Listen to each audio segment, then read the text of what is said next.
Good afternoon, everybody. This lecture will be delivered by Dan Ariely. He's one of the first of the two chairs of the Joep Lange Institute. And I think I do not need to introduce the Joep Lange Institute. It is an institute that has been erected in the remembrance of Joep Lange and Jacqueline van Tongeren, who died during a tragic flight accident. You're well aware of that. And due to many very generous supporters, both in the Netherlands and both in other countries, we have been able to develop the Joep Lange Institute to start a very nice program. And part of this is the nomination of chairs, and one of these chairs is Dan Ariely. He's going to do a lot of things. He is doing a lot of things. He is professor of psychology and behavioral economics at Duke University. But I think that's nice, of course. But I think the things that is really nice is that you are the founding member of the Institute for Advanced Hindsight. And that's something that we can really use nowadays. I'm not sure you're going to speak about that. You're going to speak, hopefully, about your work for the Joep Lange Institute, studying decision-making in Kenya and maybe other countries in the world surrounding choices that people make for healthcare. A highly interesting subject. I think, Danny, very much, I'd like to thank you very much for coming here, for accepting to be one of the first chairs of the Joep Lange Institute, and for giving this lecture. Thank you. So, to celebrate this important day, and in tribute to American political system, women are not allowed to ask any questions. And I want all minority members to leave now. Terrible, terrible, terrible, terrible day. Okay. The one good point about today is nobody can argue anymore that people think long-term or in their self-interest or make rational choices. Okay. So I want to talk a little bit about what causes us to behave well and what kind of things cause us to behave not so well.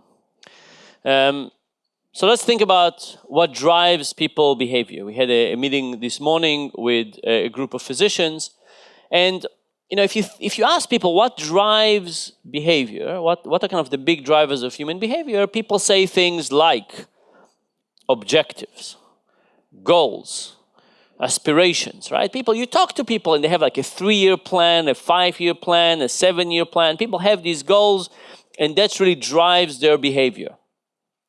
The sad reality, bless you, is that this is not the case. That it's true that when you talk to people, they say that they have goals, objectives, aspirations, but the effect of those things on people's lives is tiny. It's tiny.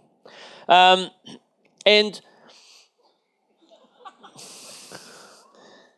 it's not as if we don't know what's the right behavior. We often know what's the right thing to do, we just don't do it. So let's just have a little bit of introspection exercise about our own lives. So, in the last month, how many of you have eaten more than you think you should? Just kind of a general, okay? In the last month, how many of you have exercised less than you think you should? Okay. In the last year, let's say, how many of you texted while driving? Okay, now since this is Holland, let's also add texting while cycling. Okay, now.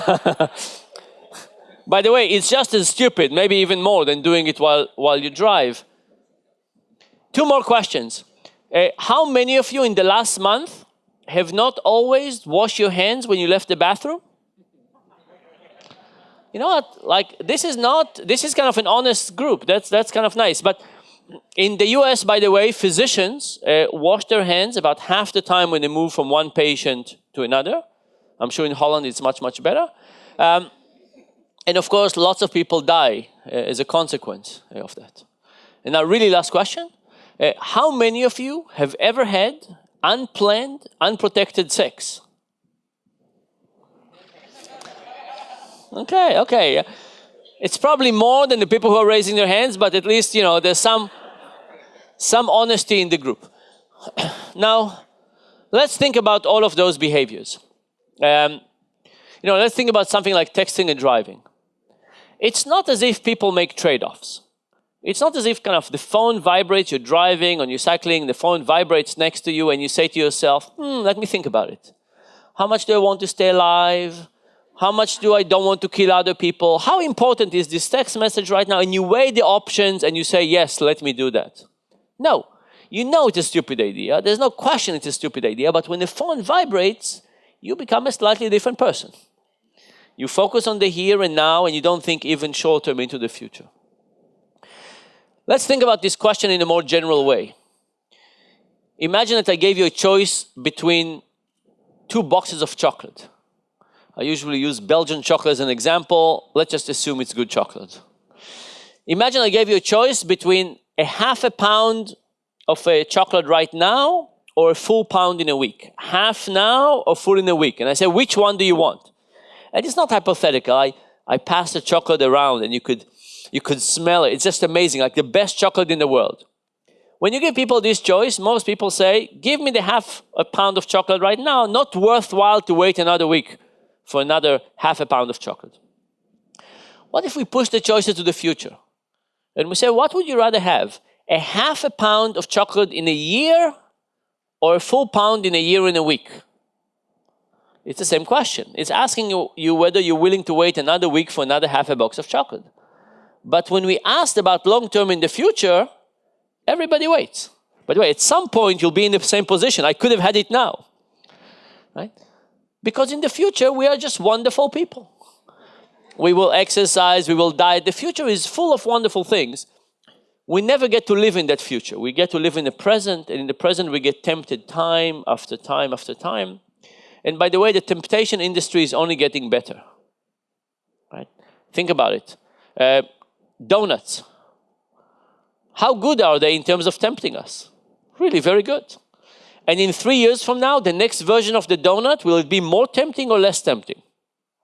It will be more tempting. Facebook. Oh, by the way, how many of you think you use Facebook too often? Is Facebook going to be more effective in tempting us or less effective? More effective, because that's their goal. Their goal is not to make you be a productive citizen in 30 years. Their goal is to get you to check Facebook once more today. So there's lots of things that we know what the answer is. We just tempted to misbehave on a continuous basis. And just to be clear, this is killing us. There was a study that looked at American mortality and asked the question of what is the percentage of mortality in the US that is accelerated because of bad decisions. And they estimated that about 100 years ago it was about 10%. And now it's about 44%. How come? What happened? As we invent new technologies, we also invent new ways to kill ourselves. Smoking, obesity, diabetes, texting and driving, right? All of those are basically about, texting while driving is one thing, but if you think about obesity, for example, it's not that you make one bad decision that would kill you, but we're tempted day after day after day, and it's the consequence of this set of decisions that is killing us. And by the way, these temptations is basically the biggest barrier to health. Yes, there's lots of things in health that we just don't have a solution for. But there's a lot of things in health that we have the solution for, but what's really bogging us down is behavior. Right? So think about something like getting people to eat healthy. Is it a medical problem? It's a behavioral problem. I mean, you could decide where it is. Diabetes. Medications are quite good if we could only get people to take them. Hypertension, similar things, right? How do we get people to behave well? Okay. So I want to play you a little song. Oh. Okay. I muted it. That's not good.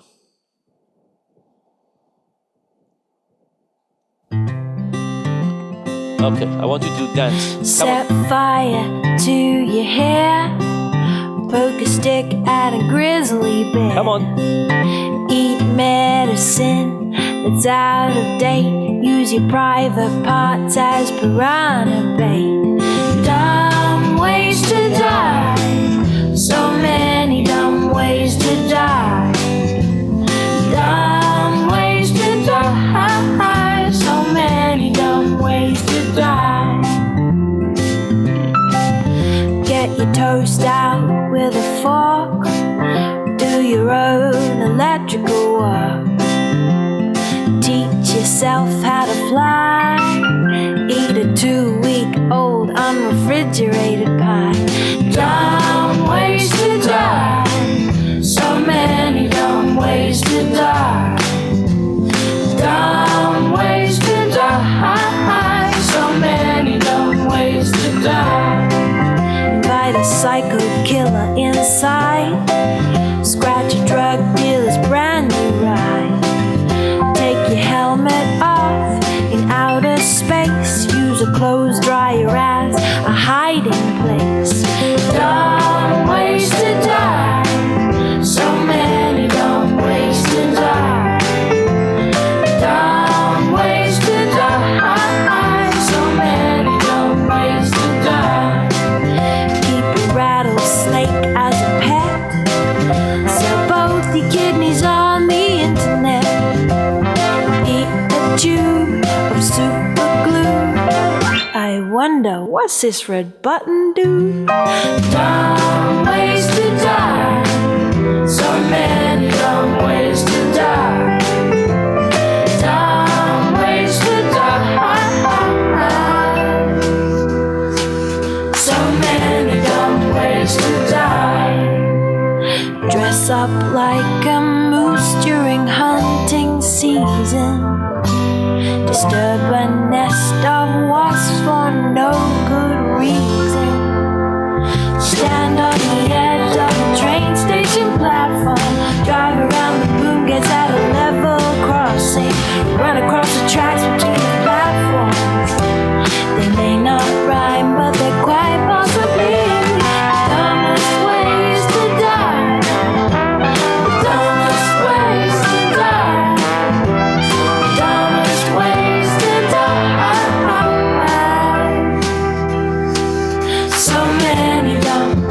So many dumb ways to die. Be safe around trains. A message from Metro. By the way, they show lots of low likelihood ways of dying that are, of course, dumb. But if you think about what really kills us, it's these things that we do all the time, right? It's not, the probability of dying from electrifying ourselves is not that high. The probability of accelerating death by eating badly, smoking, and so on, much, much higher. Okay, so so life is tough, temptation is tough. Next, I want to look at some general behaviors and ask, are we successful? What can we be proud of? As a human race, what have we done well? What kind of behaviors are we doing well? So let me actually ask you, what kind of things have we done well? What would you say we should be proud of in terms of healthy behaviors? Vaccinations, very good. It's getting worse, and somehow the most advanced, left-wing Birkenstock wearing people are doing worse on this. But in general, it's good. What else? Sanitation. You mean from a city perspective or from an individual perspective? The city perspective, of course. I want like individual behavior. Sex. You mean we invented new. Oh, we have more people around. Yeah, I'm not sure we should be proud of 7.5 billion, but what else? Seatbelt is amazing, right? Seatbelt is amazing, right? We have basically started wearing seatbelts not too long ago, and compliance rate is very, very high in most places. How did we get there? What was the key with seatbelts to get people to wear seatbelts? Was it knowledge? Did we tell people, hey, this is dangerous? There was fines. What else? There was the annoying noise from the car, right? And there were kids in the back that were telling their parents, why are you tying me and not you? the other thing about seatbelt is it habit creating, because you feel something, right? And that feeling, if you go now into a car and you don't have it, you don't feel, so you feel something is good. So it has a built-in reminder, right? Which lots of other things don't. What else? What else would you say we're proud of? Ski helmets, absolutely. Toothbrushing is amazing. Like toothbrushing is like the biggest success, I think, of healthcare, right? Just amazing. The percentage of people who brush their teeth is amazing. Now, how do you think we got there? Why is toothbrushing so successful and so many other things we fail on? Sorry? It's habitual. It is in the same time, it's habitual. What else? The alternative is pretty green, but which alternative are you thinking about? Oh, the sticks. No, but you don't have to brush at all. You don't have to brush with the stick.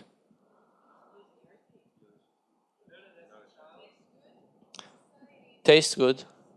Yes, yes. It turns out that we really don't brush for the right reason. What would be the right reason to brush? That we care about the health of our teeth in 10 years from now. But why do we brush? Because we want to be socially acceptable. Right? Procter & Gamble, in their infinite wisdom, convinced us that unless we feel minty fresh, something is wrong with us, and other people are going to react negatively to us.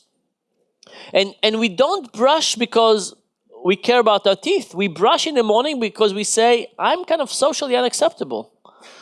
And I need to become socially acceptable, so let me brush. This is, by the way, why flossing has been so difficult, right? Because by the time you brush, you have all the mint that you need. Like the little mint on the floss, like that's not an interesting thing. By the way, we call this reward substitution. This idea that we do the right thing for the wrong reason. We brush not for the essence of it, for brushing. We brush because we crave mint. By the way, how many of you now, since we talked about toothbrushing, are filling your teeth and saying, do I need some mint right now? I'm a little bit behind. And what else? What else would you say we're good at? There's really not that much, right? Really not that much. Now, what are we not so good at? So we talked about dieting, we mentioned texting and driving and so on. Another one, of course, is medication adherence. Right? Medication adherence it's a huge problem. And I want to tell you a personal story of myself and medication adherence. So as you can see, I was badly burned a long time ago. I was in hospital for a long time.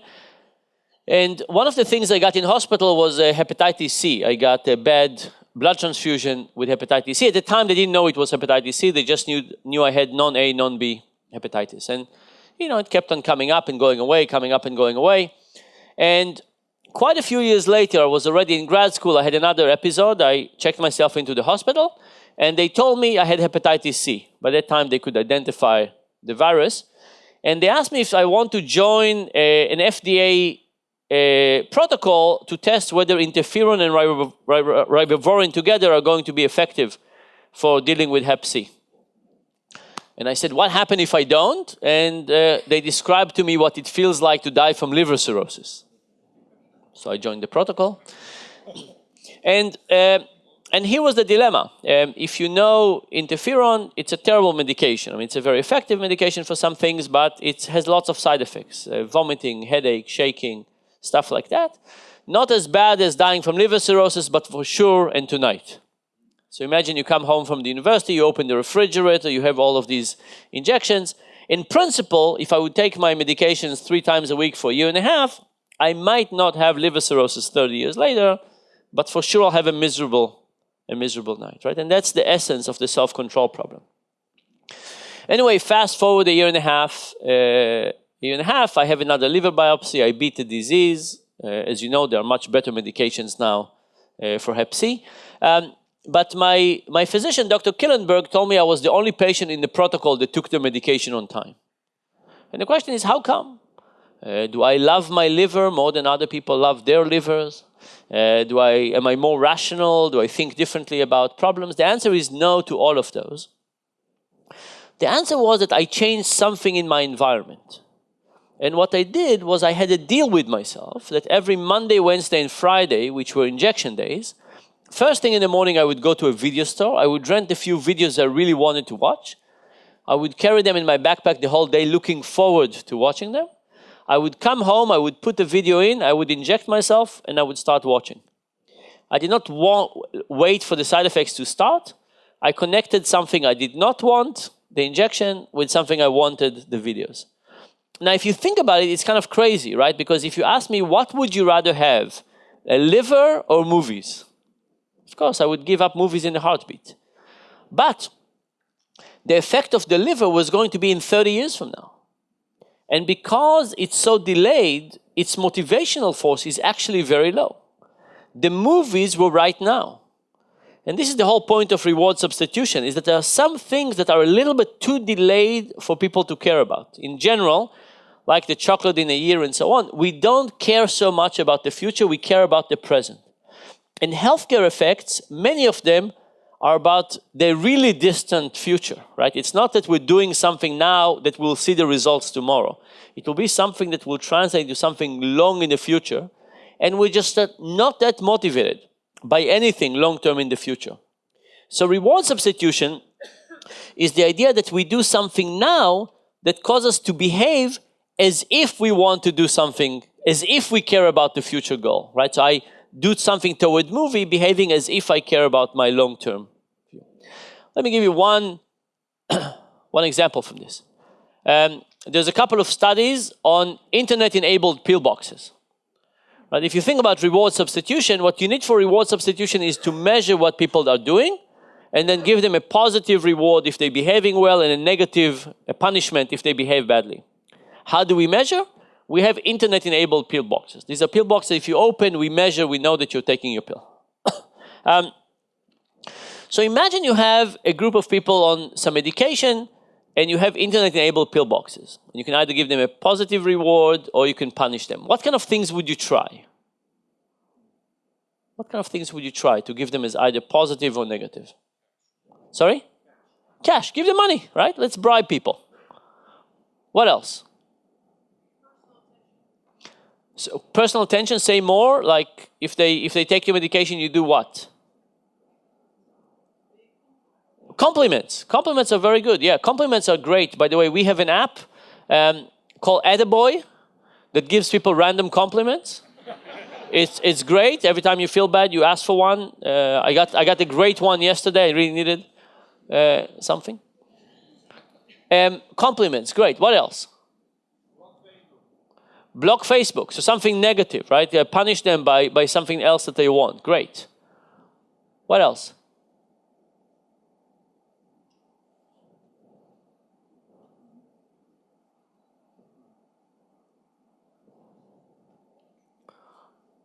We have shame, we have pride, we have competition. There's lots of things. Okay, let me describe to you a couple of experiments. So in the first experiment, we tried to get people to take their medications, and we paid people $3 a day to take their medications. What do you think happened? Absolutely nothing. Absolutely nothing. What do you think would happen if we paid people $1,000 a day? That should work. We didn't test it. And we didn't test it because, of course, at some point you could bribe people to do whatever you want, but if you're doing it with so much money, it's just irrelevant from an applied perspective. So then we said, okay, we can't spend more than $3. $3 is all we have. How do we pay people $3 but make it feel like it's more? So the first thing we tried was the principle of loss aversion. Loss aversion is the idea that people hate losing more than we enjoy gaining.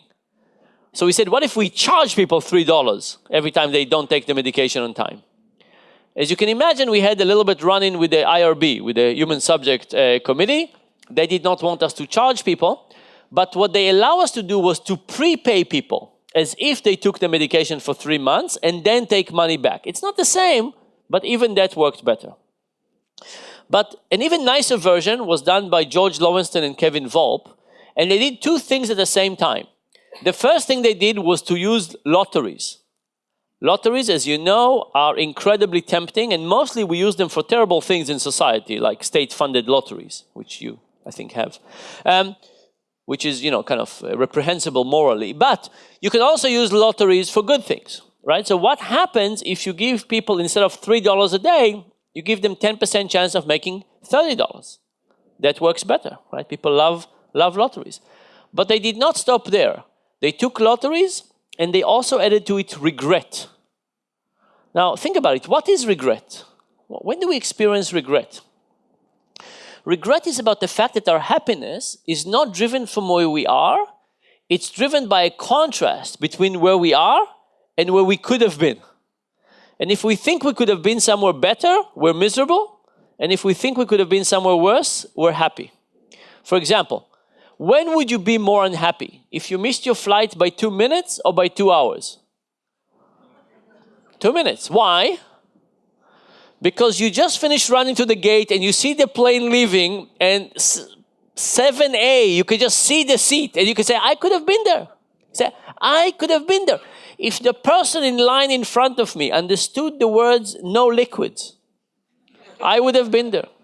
If the KLM agent had 2 more IQ points, I would have been there. So you have all kinds of ways in which you said, if only I could have been there. What happens if you're 2 hours late? There's not if only. So in one case, you have your reality, and you have something so close to compare it to. There was also a study that looked at people who won medals in the Olympic, and look how big was their smile. So what would you think? Gold, silver, bronze? No. Gold, bronze, silver. Think about it. Imagine that you woke up extra early every day for the last 4 years, and you did whatever you do, and 90 seconds ago you got second place. What is the thought you can't help but having? If only. You remember that Wednesday last week when I cut my thing short, I didn't do X, I didn't do Y, if only I did that. And if you got the bronze, what are you saying to yourself? At least I'm here. Look at everybody else. So how do you bring regret to the experiment? Imagine all of you are on Coumadin, all of you are part of the experiment. Half of you are taking the medication, half of you are not. If we do a regular lottery, I take the people who took the medication and give 10% of your lottery tickets. If I do what we call regret lottery, I give tickets to everybody. I give in the morning tickets to everybody and say, you might be the winner. And then in the evening, I call you up and I say, congratulations, you're the winner of the coveted lottery. The stars are smiling on you. Your day in the sun. Congratulations. Sadly, I see you did not take your pill, so you're not getting the money. This is the essence of regret. Now, Case can think about a small thing he could have done earlier in the day, not to put him in the same situation, and he would not do it again. And the results basically show that compliance to Coumadin goes from the low 60% to the high 90% with these interventions. So when we look at behavior in general, we can say people just don't behave as if they care about their long-term well-being, which is true, but we don't have to give up. We can add all kinds of other incentives to the mix, and we can get people to behave better. I want to give you two more examples. This, as you know, is one of the issues facing Holland these days, the question of organ donation. Right? So you must have seen this plot before. This is a plot that shows the percentage of people in different countries of Europe who are basically signing the organ donation or not. And when you look at this list, you see countries that give a lot and countries that give a little. Holland, by the way, you're the highest giver in the low-giving countries. You can decide how you want to think about this. You also had this crazy reality TV show where people who were supposedly about to die could decide who they want to donate their organs to. So there's some crazy, interesting fascination with the topic. But in any case, as you know, the difference between the countries that give and the countries that don't give have nothing to do with preferences, with ideology, with religion, with the law. It has to do with the enrollment form. If you show up to the place where you sign up for enrollment and you get the form that says check the box if you want to participate, what do people do? Nothing. They don't check and they don't participate. If you get a form that says check the box if you don't want to participate, people do the same thing. They do nothing, but now they participate. And this, of course, we call opt-in and opt-out. So what we have is that goals and intentions and so on don't seem to matter much. What matters much are lots of small details in life. And you'll excuse my observation, I'm not in the medical field, but from my experience with medicine, physicians are often concerned with patients' overall motivation and goals and information, and they know very little about the little details of their lives. Right? So if you ask the question, for example, where do you put the pill box? Might be more important than the question of, do you understand what HDL means? Or do you know what your level is? Think about this enrollment form.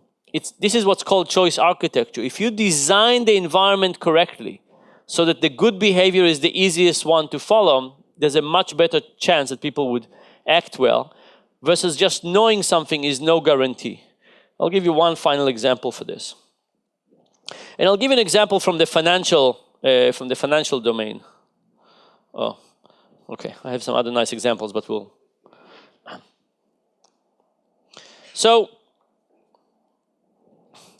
this is a plot that shows all the research ever to be done on financial literacy. These are all the attempts that were ever carried out together about trying to teach people about financial decision-making. And by the way, when you teach people about financial decision-making, they remember.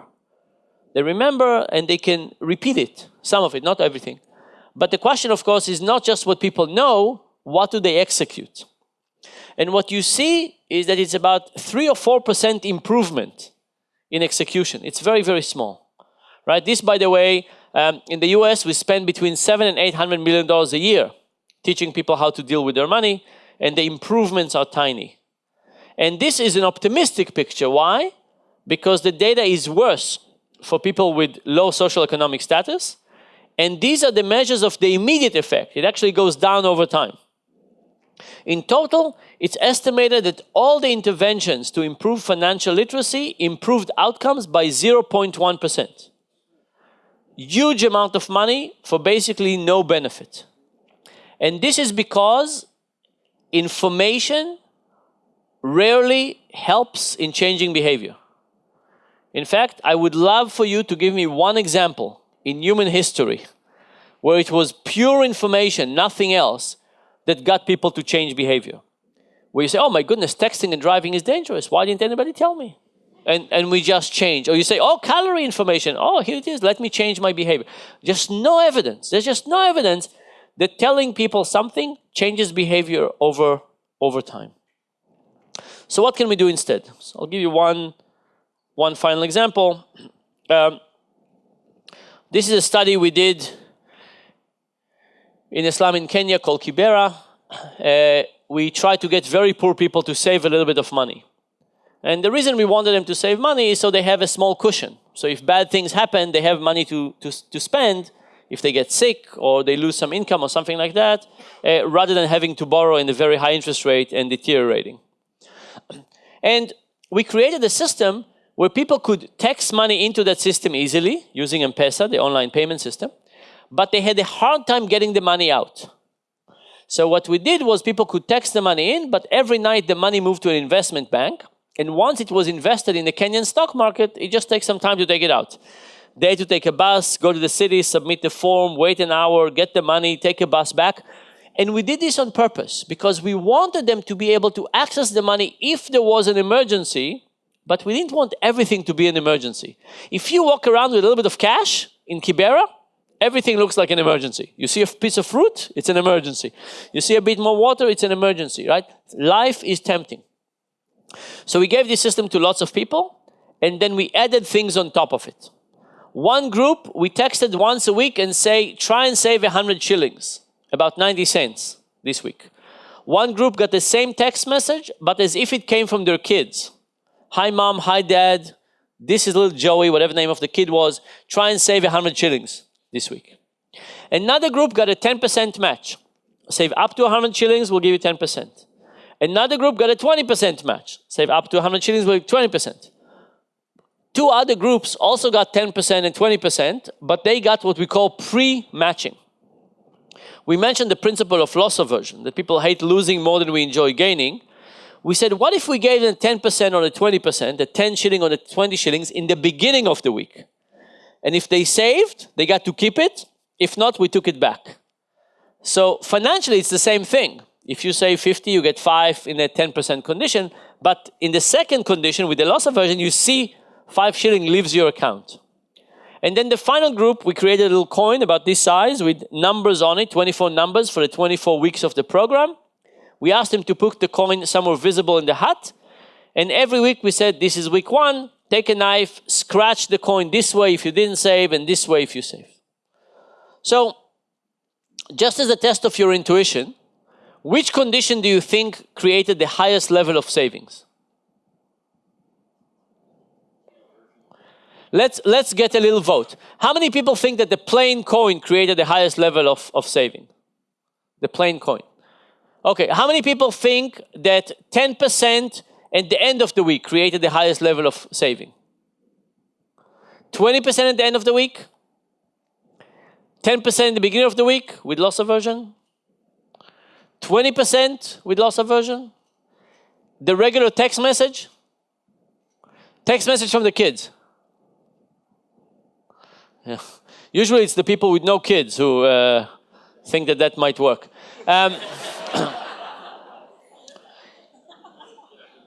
Here is what happened. By the way, when we do an intuition study and we ask people to predict the results, not people who come to a lecture on decision making, but when we ask people to predict, people think that the financial incentives will matter a lot, that they don't think that loss aversion will matter, and they think that 20% is much, much more important than 10%.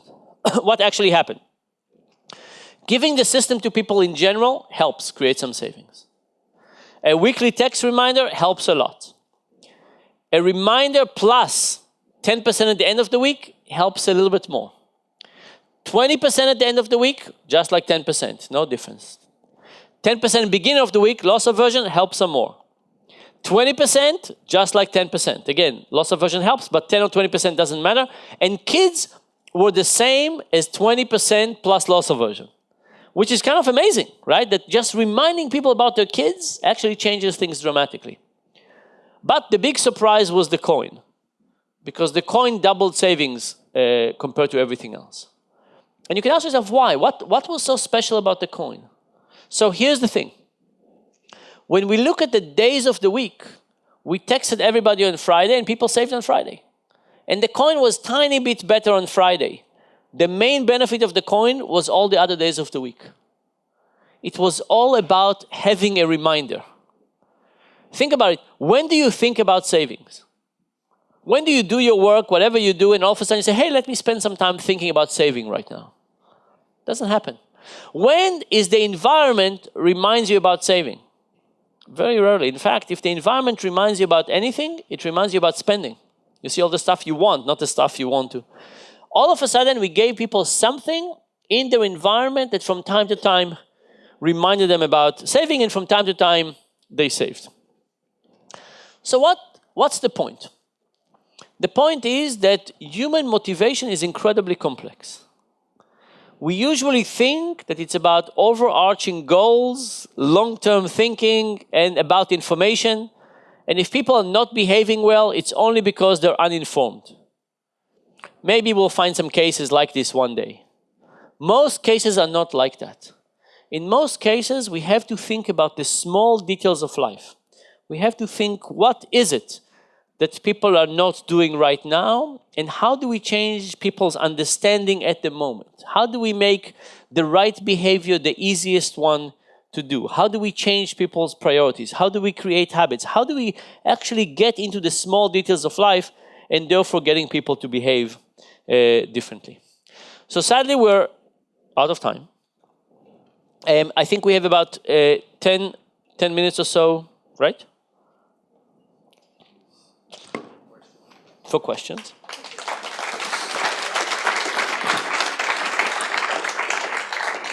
Okay, thanks, Dan. Thanks a lot for this inspiring lecture. I think with the audience of a lot of medical students and doctors, hopefully we have some food for thought, and hopefully you've shaken their perceptions and beliefs a little bit. Indeed, we have a few questions. We ask people to submit a question to you while registering, and we selected some of them. But being in my position is very good because I actually get to ask the first question myself. So we've been now on a trip for 1 week. We had the workshop this morning, and I'm trained as a medical doctor. And what struck me most actually in the last week is the finding that just giving information is not going to change any behavior. Now, during my medical training, also as a resident, all sort of training in interactions with patients is about how to best give information. So how to tell your patients about prognosis, about treatment, how to tell them about risk, how to tell them what they should aim for. And it's nothing about changing their everyday life. So my question is, what should we change in the medical curriculum to make doctors more successful in changing behavior, and where should we start? By the way, it is kind of shocking, because if you're a practicing physician, you have a ton of experience telling people to do stuff and knowing that they don't do it. Like, you know, how, and nevertheless, people kind of just keeping doing the same thing. It's kind of shocking, right? You say, and they do it again. And it's kind of, maybe they're a little bit disheartened to say the same thing over and over, but physicians have not really tried the whole range of things. Now, I think what we need to do is look, I don't expect physicians to become experts in behavioral change. It's not your field. You should not expect me to be an expert in medicine, and I should not expect you to become experts in medical change, in behavioral change. But I do think that we need to get these two literature closer together, and the people in the behavioral change need to do stuff that is in the medical domain. So, you know, we do lots of things on eating. We do lots of things on exercising. There's lots of ways to get people to change. But how do we get those methods in an easy way to physicians? I mean, one of the challenging thing, I'm not sure about people who practice in Holland. In the US, often physicians have 15 minutes to deal with a patient. It's not really a good time to start saying, okay, let's start discussing how your refrigerator is structured and your shopping list and so on. So we need some easy tools to give physicians something that would help them create behavioral change. And I think some candidates are, how do you as a physician change people's shopping lists for what they're going to buy? Calendars. We did a lot of research on how writing things on people's calendars get people to behave differently. I mean, think to yourself, how many of you are calendar types that you basically look at your calendar and you do what you're told? Right? This is called implementation intention. If you have something in your calendar, it's a part of your intention for the day, and there's a good chance you'll do it. So we just started writing things in people's calendars. Drink water, read, call your mother. I mean, we did all kinds of things, and you put things on people's calendar and people start doing it. But think about the difference in perspective. There's one thing that says you sit with a patient and you get control over their calendar and you send them a regime of what they're going to do and when they're going to walk and when they're going to shop, and you control their shopping list, and they become accountable. Very different approach. So I would say we need to do more studies, and physicians need easy tools to implement detailed plans for behavioral change. Okay, thanks. Okay, so the questions from the audience. The first one is from Iris van der Heijden. I don't know where she is. Can you stand up? Yeah, here. Okay. She has a mic. Hello. Oh, yeah, it's working.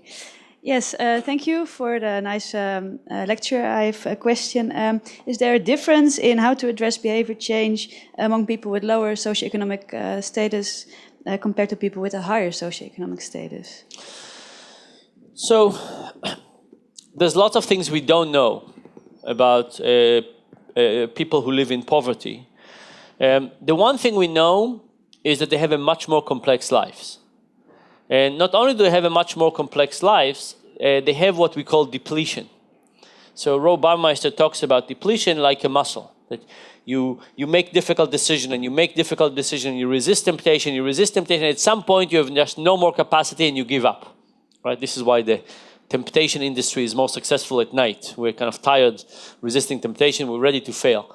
And if you're poor, you're kind of almost depleted all the time, right? So you basically have to make a decision. Do I take a bus or do I have breakfast? Do I pay for my medication or do I have lunch? Do I have dinner? All of these tough decisions, which have a lot to do with delayed gratification and self-control, basically depletes people.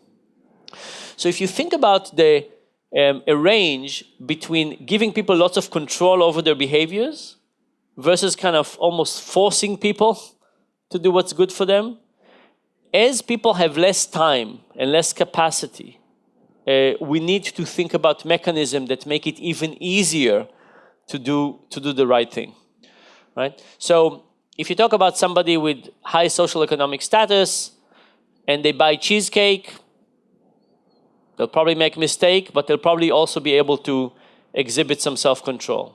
As you move to people who have harder and harder time with self-control, not because it's their personality and not because it's them, it's because they have exhausting lives, right? The temptation is much more likely to be effective. So I think that the people we need to help the most are the people who are actually the most exhausted. And if you think about things like habits and religion, what habits and religions do is to take decision out of the equation. You just do something out of habit or outside of a religious belief. And the benefit of habits and religion will probably be higher for people with, who are depleted, basically. So if I had to pick, I would take those solutions and try to emphasize them for the poor in general. Okay. Thanks. So the next one is from Yvette Hendricks. There's one coming.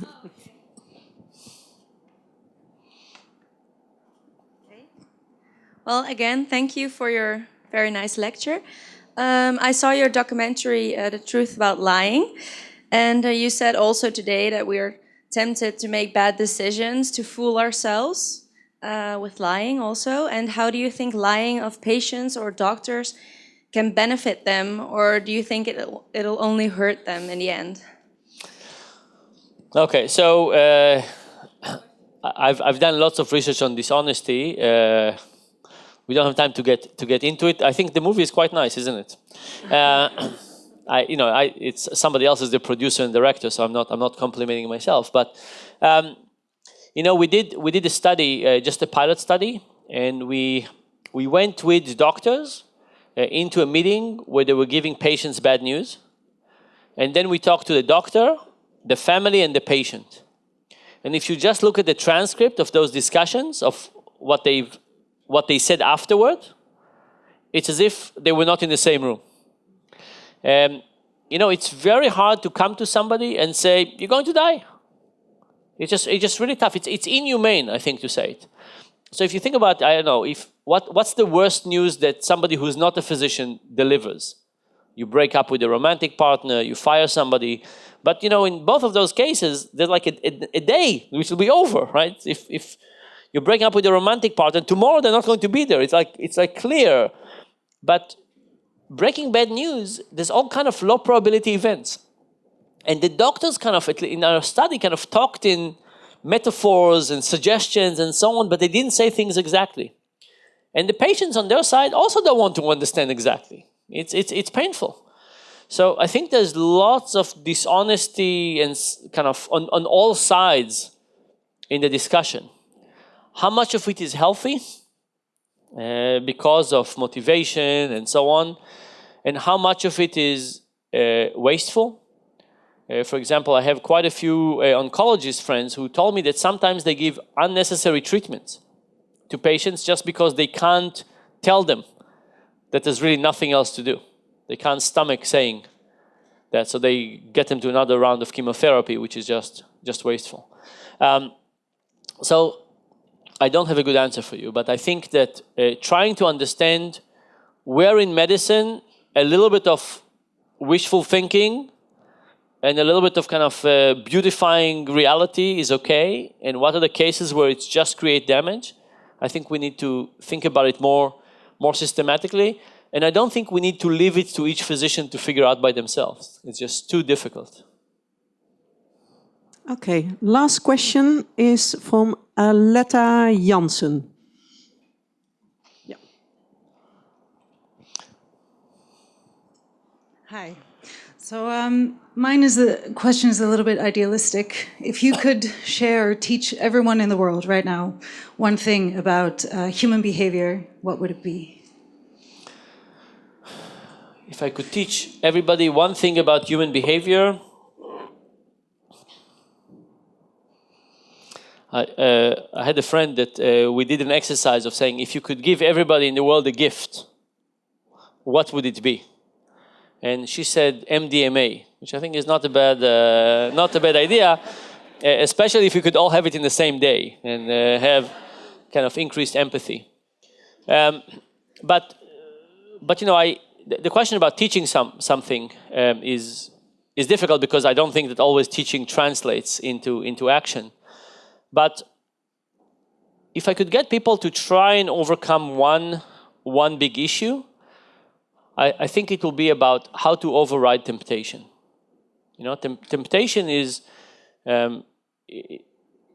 everywhere, and if you think about for companies, imagine that a company could come to you and they could give you a logical argument of why you should buy whatever they're selling, or they could go through emotions. Emotions are just providing an easier path. So we've created a system where there's a lot of incentives to try and appeal to the primitive, immediate aspect of ourselves.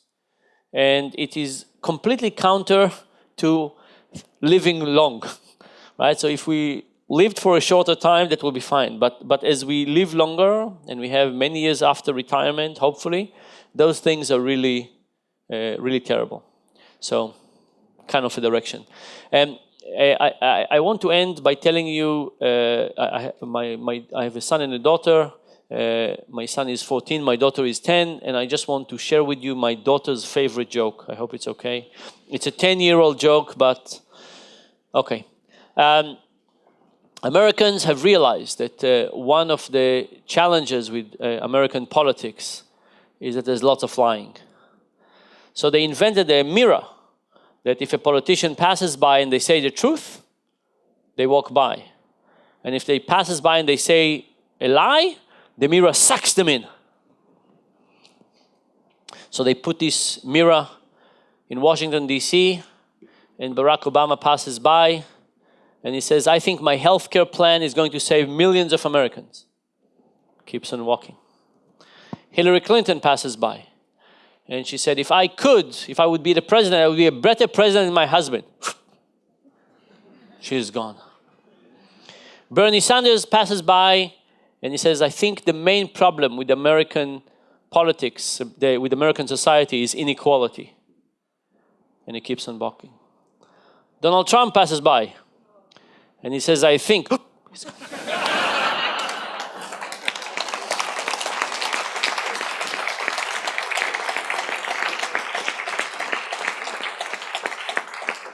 So thanks a lot, Dan. Thanks for being here with us today and the last week in Kenya. It was really inspiring for all of us. We hope you'll be back soon as part of your JLI chair, and with an idiot running the country. And from now on, you're welcome in Europe. For the time being, because you don't know how it will go here. We have a little present for you as a souvenir from Amsterdam. This is for you. Thanks a lot. Huh?